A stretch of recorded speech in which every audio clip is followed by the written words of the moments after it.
नमस्कार दोस्तों, स्वागत करते हैं एक बार फिर से आपका हमारे चैनल में।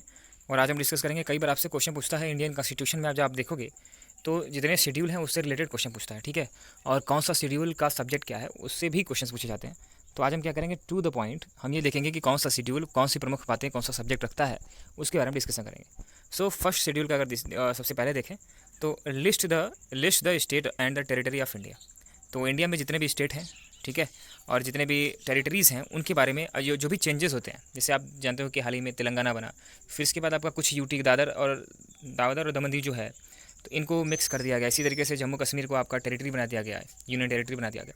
तो जो भी चेंजेस होते हैं वो आपका फर्स्ट शेड्यूल में देखने को मिलता है। मतलब उसी के अनुसार आपका कॉन्स्टिट्यूशन में चेंज भी किया जाता है और उसी के अंतर्गत इसको संवैधानिक भी माना जाता है।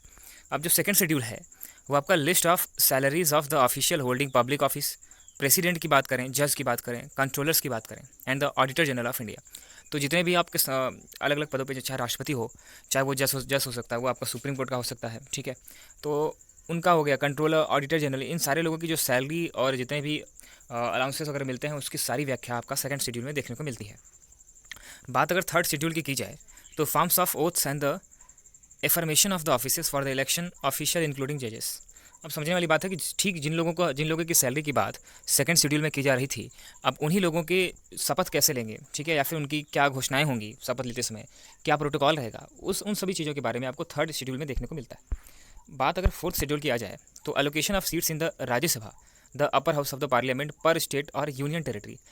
हर यूनियन टेरिटरी में या फिर हर स्टेट में जो आपका अपर हाउस ऑफ पार्लियामेंट, जिसे राज्यसभा के नाम से जानते हैं, तो उसमें कितने सीट अलोकेट होंगे हर प्रदेश के लिए, हर यूनियन टेरिटरीज़ के लिए, यूटीज़ के लिए। तो उसका डिस्कशन आपका फोर्थ शेड्यूल में बनता है। कई बार एग्जामिनेशन आपसे पूछता है, और क्योंकि हम सीक्वेंस वाइज नहीं पढ़ते, आप इसी वीडियो को 2 बार 3 बार देख लो ना, तो सारी बातें कंफर्म हो जाएंगी। आपको दोबारा कहीं जाने की जरूरत नहीं पड़ेगी, किसी और वीडियो को देखने की आवश्यकता नहीं पड़ेगी। अब बात अगर फिफ्थ शेड्यूल की जाए तो फिफ्थ जो शेड्यूल है वो बोलता है कि provision as to the administration and the control of schedule areas and the schedule tribes.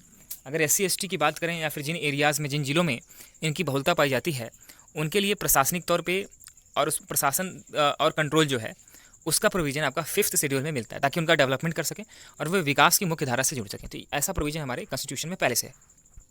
बात अगर सिक्स शेड्यूल की जाए तो provision at the administration of tribes area in the states of the Assam, Meghalaya, Tripura and Mizoram. यहाँ पे ध्यान समझिएगा कि पूरे इंडिया के लिए तो आपका फिफ्थ शेड्यूल है, जो कि SC ST को देखता है, उनके एडमिनिस्ट्रेशन प्रशासन को देखता है, कंट्रोल को देखता है।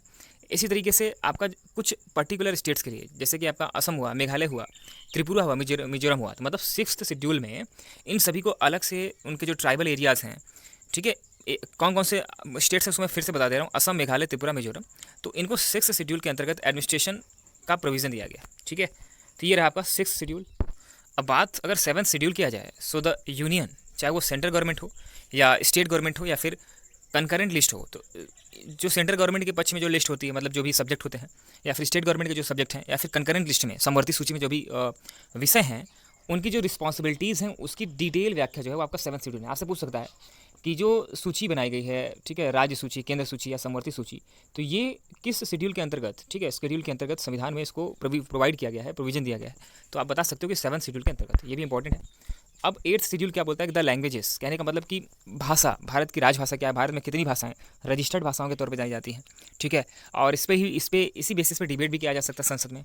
कोई भी रीजनल लैंग्वेज है, ठीक है, वो भी आपका एक बार संसद में आवाज़ उठा सकता है कि हाँ हमें भी राजभाषा की मान्यता चाहिए, या फिर कोई भी प्रोविजन हो सकता है, उससे रिलेटेड कोई भी कन्फ्लिक्ट होता है, तो वो आपका एट्थ शेड्यूल के अंतर्गत ही इसको डिस्कस किया जाता है। बात करते हैं नाइन्थ शेड्यूल की, तो validation of certain act and regulations, ठीक है।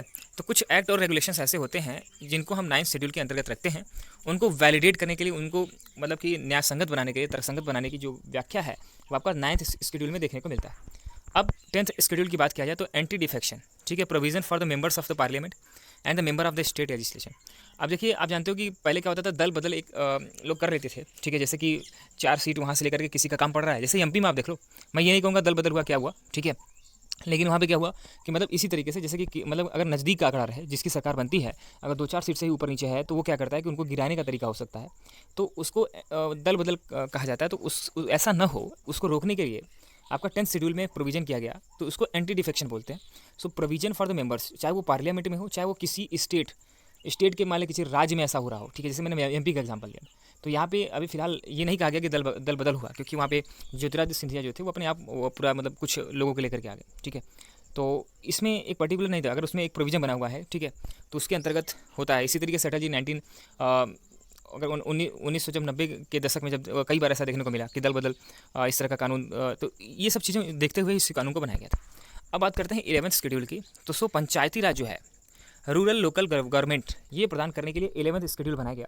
आप जानते हो कि पंचायती राज के बारे में मैंने एक अलग से वीडियो डिस्कस किया है, उसको भी आप देख सकते हो। इसमें क्या है कि जो देखिए आप क्या हुआ कि ग्रामीण क्षेत्रों का जो डेवलपमेंट करने के लिए एक व्यवस्था शुरू गई, उसको कहते हैं पंचायती राज, ठीक है। इसके बारे में अलग से वीडियो है, आप देख सकते हो, उसमें सर्च करोगे, एग्जाम सभा पे ही है, तो प्रॉपर वीडियो बना हुआ है। लेकिन अब इसको समझिएगा कि जैसे कि सेंट्रलाइज था, पावर को डिसेंट्रलाइज किया गया, मतलब कि हर गांव में प्रोविजन किया गया कि ग्राम पंचायत होगी और वहाँ का प्रधान जो होगा वही डेवलपमेंट करेगा, ठीक है। डिसेंट्रलाइज कर दिया गया, विकेंद्रीकरण कर दिया गया इसका। तो उसको 11th शेड्यूल के अंतर्गत ही इसको देखा गया है, ठीक है। अब लास्ट में आपका 12th शेड्यूल आता है, जिसमें आपका कुछ म्यूनिसिपैलिटीज़ हो गए, जैसे कि पंचायती राज ग्रामीण गवर्नमेंट को देखता है, ठीक इसी तरीके से शहरी जो लोकल गवर्नमेंट है उसको देखने के लिए 12th शेड्यूल में सारी व्यवस्था की गई है।